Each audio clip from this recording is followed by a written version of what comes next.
Blade Executioners is finally coming out on November 2nd, and I had the pleasure of playing it once again, this time a week before the game releases, and from what I've played, it is worth it. I enjoyed my time in this game, and I cannot wait for the full release in just a few days' time. What is up, my dwellers of the interwebs? I'm Sorasid, and this is my updated first impression on the upcoming game Phantom Blade Executioners. Phantom Blade Executioners is actually story-rich, with plenty of cutscenes and voiced cinematics.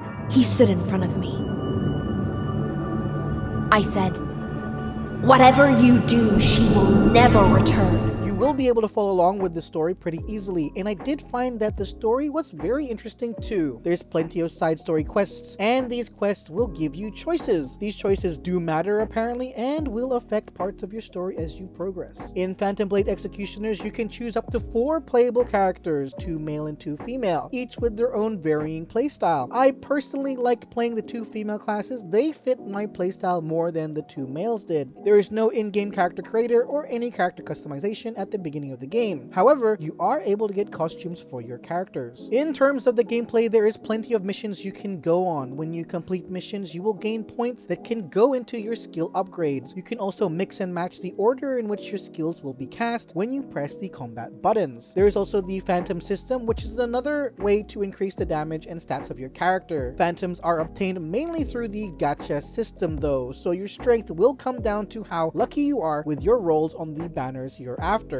On your journey, you can also unlock a blacksmith who will upgrade your items for you, and even a cook who will cook ingredients in order to give you buffs when you go on your adventures. The world of Phantom Blade Executioners is dark and eerie. At least that's the first impression you will get when progressing through Act 1. But when you complete Act 1 and enter Act 2, you will be greeted with a totally different environment. I found the new area to be a huge breath of fresh air when comparing it to Act 1. With the beautiful scenery all around me, it was truly very pretty. I love the varying environments and enjoyed just looking at the scenery as I progressed. The combat is fast-paced and super intense. Since you are able to make your own combos, it is up to you to find out the best combo style that will fit your playstyle. I really enjoyed the aerial combat moves, so I put more points into these abilities and also added my strongest phantoms to these skills too. When in combat, you have 3 types of attacks that you can combo chain.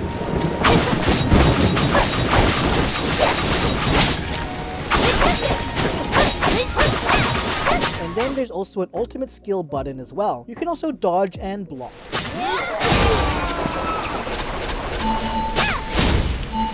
I absolutely love the stylized artwork for this game. All the character designs are gorgeous, and so are the cinematics. Everything is cartoony and has a dark atmosphere, but still manages to have color in this dark environment. Even the combat animations and skills are bright and flashy, and everything just looks super cool. My biggest issue was with the audio in this game, was that not everything was voice acted. Sometimes they would start off voice acted, but then after a few lines of spoken dialogue, the voice acting would suddenly stop. It was very inconsistent, to say the least. Maybe he just wanted to prove his love to me.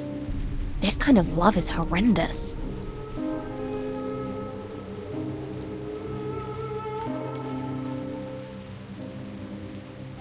And then there was one issue I noticed that didn't seem to quite fit with the overall game's theme. There's a moment when one of the NPCs in your camp says the word dude. The Cerebra. I know what you're thinking, dude. Okay.